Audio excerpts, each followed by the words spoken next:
Hi and welcome to my channel. I have been gone, I've been making videos, but I'm so glad to be back and I hope you will find this video helpful.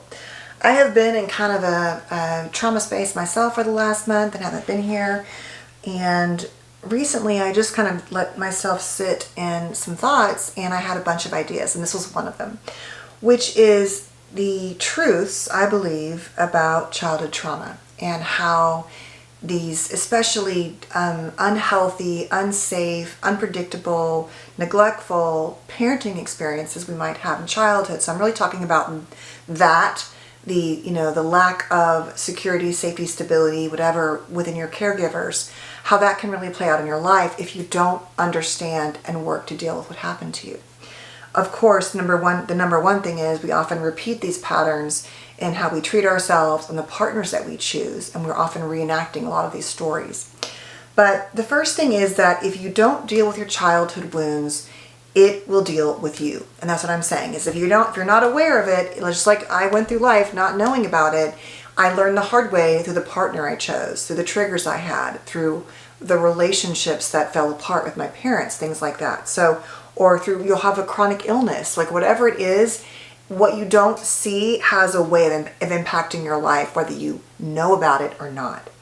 Number two, your childhood emotional availability and stability is directly impacted to what happens in your life. What do I mean by that? I mean that I fully believe that the instability, even if you have financial stability, but you're moving houses, you're flipping back and forth with custody, your parents are fighting, whatever it is, that stability is directly impactful to our lives. And so if you had parents who weren't able to be emotionally stable generally, and generally stable as sources of attachment and security, that will play out with who you choose and how you live your life, the things that show up and happen to you, some of which you don't choose directly, but as a result of your wounds, you create the opportunity for those things to happen. Like I'm saying, having choosing a narcissistic partner but not knowing it, right? It feeling like home, or choosing a narcissist that felt so different from another parent who was really dysregulated,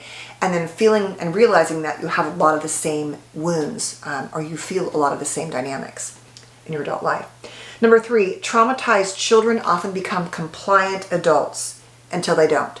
My point is that you often learn to be compliant in childhood, to do as you were told to be safe, whatever that was, good, bad, or indifferent, and that you will display that same compliance and stay in unhealthy relationships at work, at home, with lovers, partners, whatever, because you learn that compliant equals safety. Number four, if you didn't have stability in childhood, you're at risk for placing it above all else without recognizing it is not actually stability. What do I mean by that? What I mean by that is that, as I've talked about, growing up with a mom in a very financially insecure environment, in an apartment, and then in my adult life thinking, well, I married somebody and I'm doing well, and so, this person's going to give me security because they can financially provide for me and for us, and that feels safe. I'm not just talking about money, but that often can align with things like narcissism or whatever. My point is that you will, if you didn't have safety and security, you will generally want to find that above all else. And of course it's way up there, but it cannot be above everything else. It's an illusion. So I thought, well, you check these boxes, so therefore you are safe and secure. When actually that was not the case at all. But on the outside, I didn't see it, right? I mean, I didn't see it on the inside. On the outside, it looked like it, but I didn't know enough to push deeper than that. And then you wake up in it and realize it's actually, you're often not in a stable, secure relationship at all. Number five, traumatized children will reenact and always blame themselves first for everything and everyone until they don't. So in a lot of these childhoods, we learn to blame ourselves. In fact, that's what we often do, right? We say kids are egocentric. They think the world revolves around them. They make things happen when they realize that's no longer the case. It doesn't matter. If mommy or daddy or parent are yelling and screaming, it's somehow something is wrong with me. And oftentimes these parents demand that we rotate around them through hypervigilance, through being parentified or enmeshed, or serving their needs, or distracting from the marriage, or being the marriage counselor when you're 10 with your parents, whatever it is. And so you start to take on responsibility and blame for things that don't belong to you, and you will do the same thing in your adult life, in all your other relationships, until you don't. Number 6, disconnected nervous systems, love, distraction, numbing, substances, etc. So if you grew up with a chaotic or unsafe in whatever dynamic childhood with your parents or caregivers, you have to separate your nervous system, right? You're living in that fight or flight, or you learn to shut down certain parts of yourself, that you disconnect from what's really going on to survive. And that nervous system disconnection will feel so chaotic that oftentimes the only ways you feel connected are when you're numbing out, when you're dissociating, when you're using substances, whatever it is. It's like that nervous system doesn't know how until you learn to actively and patiently and presently be calm. It's just like a defensive posture, a reaction to try to find ways to kind of deal with that nervous system. And that can obviously create a whole other set of problems. Number 7, if you lived in fear in childhood, you're more likely to create a life living in fear. Never feeling safe no matter what. And I just made a video about this, but you often are motivated through fear, right? It's like panic, fear, or walking on eggshells, and that will be your norm. That's your baseline, right? It's like you can't turn that nervous system off. It's always scanning for threat in everyone and everything.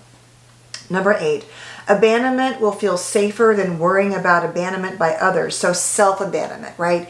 You're more likely to abandon the parts of yourself, the parts that need compassion, the parts that need care, the parts that would be part of your natural development.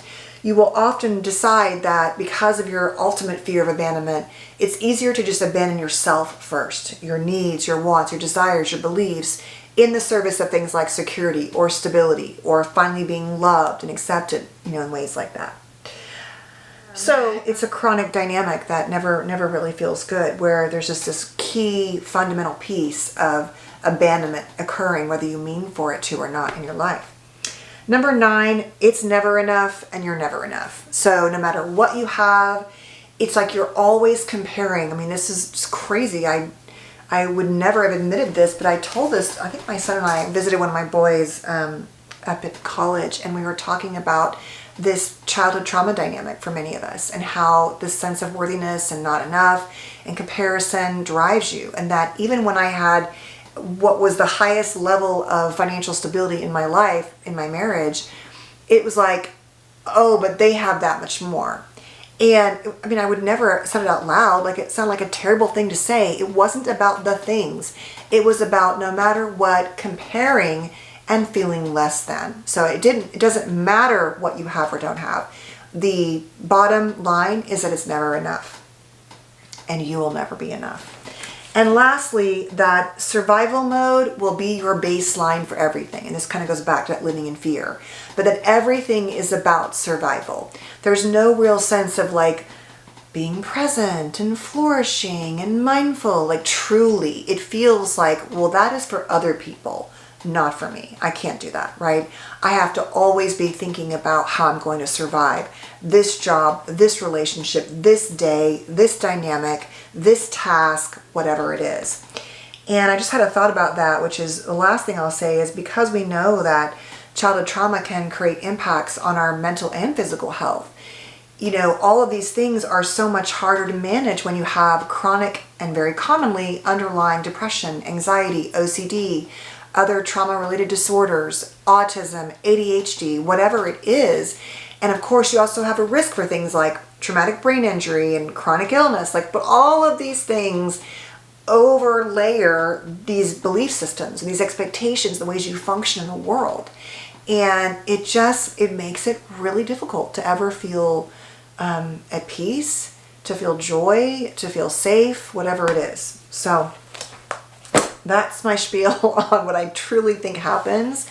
And if I had understood even like a quarter of those, I think it would have been very helpful in my adult life. Like I always say, it doesn't necessarily mean I would have made different choices, but I may have had the opportunity to understand.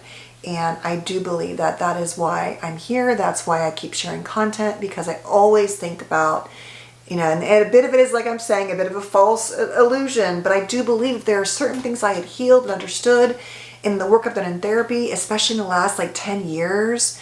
I just think it would have been mind-blowing if I talking too fast.